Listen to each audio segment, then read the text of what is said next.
Hey everyone, I'm Peter, and I haven't done anything for YouTube in a while. So today I'm gonna tell you a story of the most famous musician from Soviet Union, Viktor Tsoi, an artist who unfortunately passed early but managed to write and record a huge number of songs. Songs that more than one generation grew up on, including myself. In this video, I will emphasize his personal biography and the history of his band describing their path and their influence on Russian culture. A true legend who was able to break through from the underground and become known throughout the Soviet Union and far beyond. It is important to note that in Soviet Union only those who were approved by government could officially become an artist, perform and release their own music. This fact makes this story way more impressive. I intentionally left out some things from his biography, such as his personal life, as the video would have been too long. I hope I could make it interesting. Enjoy! Viktor Tsoy's story is one of Soviet rock's most iconic tales. He was born on June 21st, 1962, in Leningrad, the city that is now called St. Petersburg. He was born to a typical Soviet family. His mother, Valentina, was a physical education teacher, and his father, Robert, worked as an engineer. As an only child, Viktor was nearly named Dmitry by his mother, but his father insisted on Viktor, meaning winner. His surname and distinctive look were rooted in his Korean ancestry on his father's side. Growing up, Viktor's unique appearance often made him a target for teasing, which affected his confidence and led him to become a somewhat reserved and introspective individual. Due to his parents' frequent separations during his childhood, Viktor had to change school 3 times, moving along with his mother, who was a teacher. His academic performance was average, with art being the only subject in which he excelled. Seeing his talent, his parents enrolled young Viktor in an art school, believing he would eventually become an artist. But his interests lay elsewhere, in music. By 5th grade, Viktor received his first guitar, a 7-string acoustic, typical in Soviet households, from his parents. Though he barely knew how to play, his father taught him a few basic chords. This guitar wasn't well suited for rock music, but it sparked his fascination with the instrument. In 8th grade, Viktor and some friends from art school formed a band called Ward No. 6 or Hospital Room No. 6. Viktor was given the role of a bass guitarist, as his friends figured it would be easier for him to learn with only 4 strings to manage. They pulled their pocket money to buy a second-hand bass guitar from a thrift store. Viktor's real dream, however, was to own a 12-string guitar. At the end of the school year, his parents left him 90 rubles to cover living expenses for a month while they went on vacation. But Viktor used nearly all of it, 87 rubles, to buy a 12-string guitar from a factory named Lunacharsky, leaving him with just 3 rubles, which he spent on cheap street food. After getting food poisoning and spending days in bed, he recovered and began writing his first songs on this new guitar. After finishing 8th grade, Viktor enrolled in the Serov Art School. However, he was expelled for his growing interest in rock music, which the school administration saw as a corrupting influence on Soviet youth. Despite the setback, Viktor continued to draw, mostly abstract pieces, portraits of his favorite musicians, and scenes from everyday life. Later, he would even create album covers for Kino. At one point, he was invited to showcase his work at an exhibition held by the New Artists Group. In 1979, Viktor enrolled in Vocational School No. 61, where he trained as a woodcarver, specializing in Japanese Natsuki figurines. His first television appearance was in a program called Monitor, where he was featured in this role. Around this time, Viktor met Alexei Rybin, who played in an amateur band called Pilgrims. Viktor's band Ward No. 6 performed with them at the school graduation, but the group dissolved shortly after. Viktor then joined Rockers as a guitarist and soon became part of the punk rock band Automatic Satisfiers, which also included Alexei Rybin. Rehearsals were often held at the apartment of the band's founder, Andrei Panov, known by the nickname Svin, which means pig, who was considered the leading punk figure in Leningrad. Thanks to numerous performances, the band gained popularity and started traveling to Moscow often to perform at underground house shows known as kvartirniki. To travel to Moscow, Viktor often relied on the local trains, where he would sometimes perform for other passengers. On one of these trips, he happened to meet Boris Grebenshchikov, a prominent figure in the Soviet rock scene and the founder of the band Aquarium. Recalling this encounter, Grebenshchikov later said, When I first heard him, I nearly fell off the bench. They were coming back from one of my concerts on a train. I noticed a group of guys who clearly had something to do with music. We struck up a conversation and they started playing. The first song was nothing special. It got lost and was never played again. But the second one, My Friends Always March Through Life, was pure genius. I was blown away. Мои друзья всегда идут по жизни маршем, и остановки только у пивных ларьков. In the summer of 1981, Viktor TSOY, along with Alexei Rybin and Oleg Valinsky, formed a new band called Garin and the Hyperboloids, named after a novel by a famous writer Alexei Tolstoy. By fall, they had joined the Leningrad Rock Club. The name was Viktor's idea, and he was an avid reader. His favorite Russian authors included Bulgakov, Dostoevsky, Nabokov, and he also enjoyed reading Eastern literature. Soon after, Oleg Valinsky was drafted into the army, and the band changed its name to the simpler Kino, which became their final name. It translates to films or cinema. They began recording their debut album at Andrei Tropila's studio in a state cultural center, with Boris Grubinchikov supervising the production. Members of Aquarium Band joined them in recording and later performed with Kino in their first concert at the Rock Club. In the summer of 1982, the band completed work on this first album, 45, named after the total length of its songs, 45 minutes. Viktor TSOY wrote all the songs, including Aluminium Cucumbers, Ведь я сажаю алюминиевые огурцы, на брезентовом поле я сажаю алюминиевые огурцы, на брезентовом поле. and his first official song, My Friends Always March Through Life, that I mentioned earlier. Over his life, TSOY would go on to write nearly 300 songs and release around 90 of them. The following year, Yuri Kasparyan joined the band as a permanent member, while Alexei Rybin departed. With this new lineup, Kino recorded their second album, 46, originally intended as a demo for their next album, Chief of Kamchatka. 46 ended up circulating as a standalone album among fans. Around this time, TSOY faced the threat of being drafted into the army, with the real possibility of being sent to Afghanistan war. To avoid the draft, he staged a suicide attempt, but his fear of blood made it difficult for him to self-harm, leaving only scratches on his wrists. Doctors suspected he was faking and kept him in a psychiatric hospital for over a month. By the end of his stay, TSOY felt he was on the verge of becoming a real patient. In 1984, Kino released their third album, Chief of Kamchatka, featuring songs from their previous album, like Trolley Bus. И каждый с надеждой глядит в потолок троллейбуса, который идет на восток, троллейбуса, который идет на восток, троллейбуса, который... Along with the new tracks such as The Last Hero. Доброе утро, последний герой. Доброе утро тебе и таким, как ты. Доброе утро, последний герой. Здравствуй, последний герой. Interestingly, TSOY's first concert in Kiev, the capital of Ukraine, ended in deportation back to Moscow. In 1984, TSOY, still relatively unknown, and the already famous musician Mike Naumenko were performing an underground concert at an apartment near the capital's prosecutor's office. The show was interrupted by a police officer's visit, though the apartment owner managed to hide the recording tape just in time. If caught, TSOY would likely have been charged with illegal employment. Soon after, the band's final and golden lineup came together: Viktor TSOY, Yuri Kasparyan, Georgy Guryanov, and new bassist Igor Tikhomirov. The band quickly recorded their fourth album, called This Is Not Love, in just a week. This album, filled with love songs TSOY had written over time, included tracks like This Is Not Love,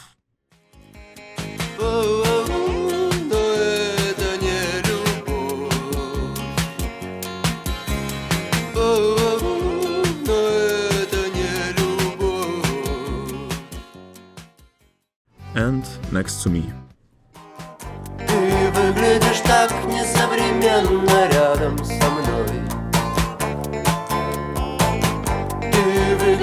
так несовременно рядом со мной.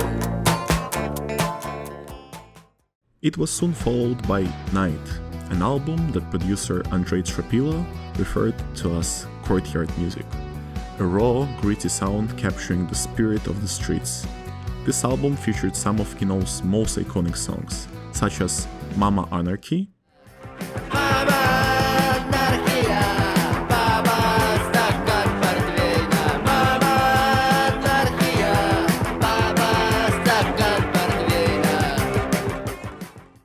and We Saw the Night.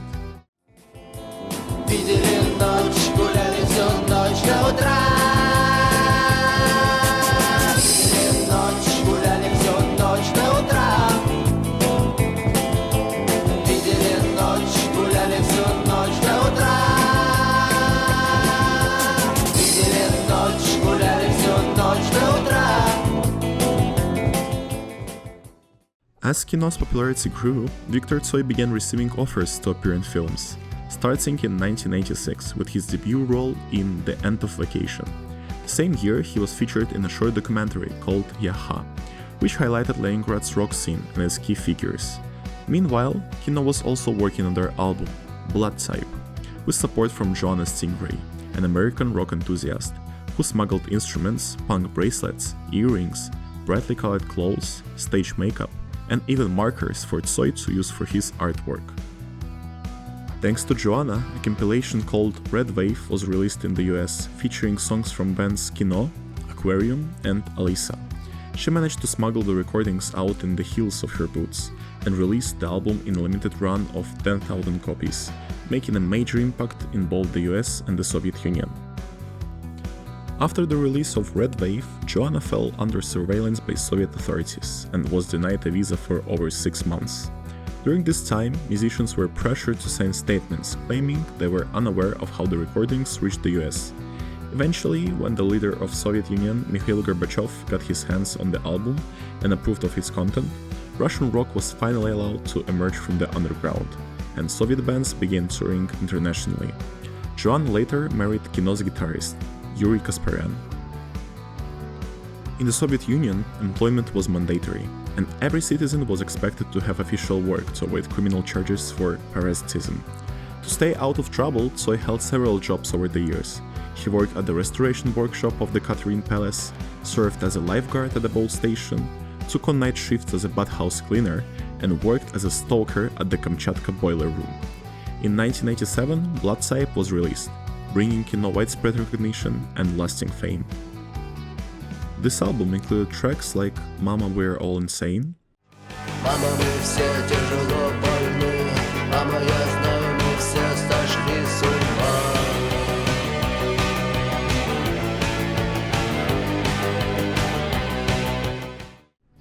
and one of Kino's most famous songs, Blood Type. Группа крови на рукаве, мой порядковый номер на рукаве. Пожелай мне удачи в бою, пожелай мне не остаться в этой траве, не остаться в этой траве. Пожелай мне удачи, пожелай мне удачи. Around this time, Viktor also appeared in the cult film Assa. Although his role was minor, he sang Change, Требуют наши сердца.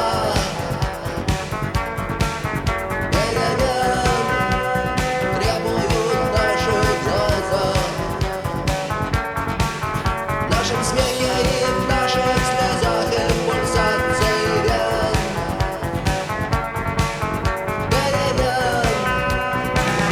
Мы ждем перемен. became an unofficial anthem of the Perestroika, which means reconstruction, era. In 1988, Viktor starred in the film Needle, which became one of the top-grossing movies of the year. His performance earned him the title of Best Actor of 1989, according to a poll by Soviet Screen magazine. Around the same time, Kino recorded Tsoy's last album released during his lifetime, A Star Called the Sun, featuring well-known songs like Song Without Words, Снова за окнами белый день. День вызывает меня на бой. Я чувствую, закрывая глаза, весь мир идет на меня войной. and A Star Called the Sun. И согрета лучами звезды по имени Солнце.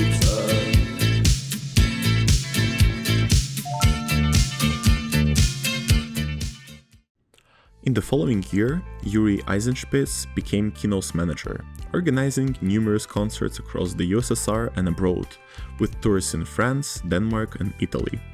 After each performance, Viktor would collapse to the floor, utterly exhausted, and take several minutes to recover, testament to the energy he poured into every show. Kino's final concert took place on June 24, 1990.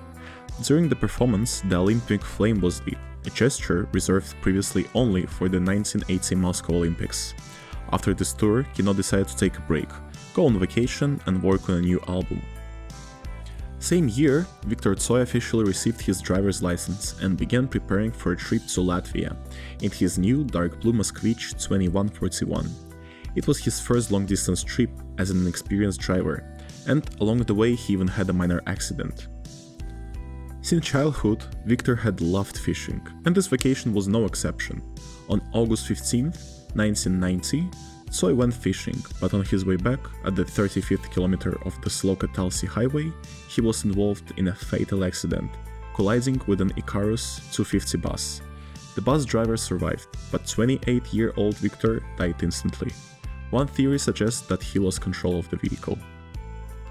The funeral was held on August 19th in Leningrad, at the Bogoslovskaya cemetery, with thousands of fans in attendance. TSOY's death shocked Kino's fans and sparked a tragic wave of suicides in the city, with statistics showing a 1/3 increase in suicide rates following his passing. After TSOY's death, a posthumous Black Album was released, consisting of demo recordings made shortly before he died. This album included now iconic songs like When Your Girlfriend Is Sick, Солнце светит и растет трава, но тебе она не нужна. Все не так и все не то, когда твоя девушка больна. and Cuckoo. Солнце мое, взгляни на меня. Моя ладонь превратилась в кулак.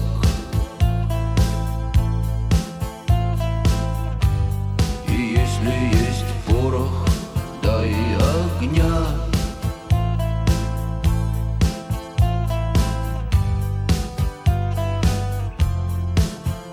Вот так. Fans raised money to build a monument at the site of his fatal accident. In various countries, TSOY walls have appeared, and streets and parks have been named in his honor. Asteroid number 2740 bears Viktor TSOY's name, and Russian Post issued a commemorative stamp in memory of the great musician. Many films have been made about Viktor TSOY, including Summer, which opened the Kino Tower Film Festival and grossed over 90 million rubles. In 2020, the film TSOY was released, sparking controversy as TSOY relatives called it a vulgar spectacle, violating their rights as his heirs. They sued to stop the release but ultimately lost, and the film, which proved unsuccessful, was shown to the public. The ongoing works dedicated to TSOY reflect his enduring popularity, with fans still chanting, "TSOY lives."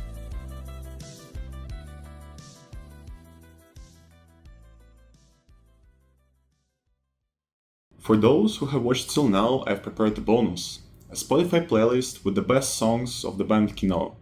The link is in the description. Thanks for watching. Bye!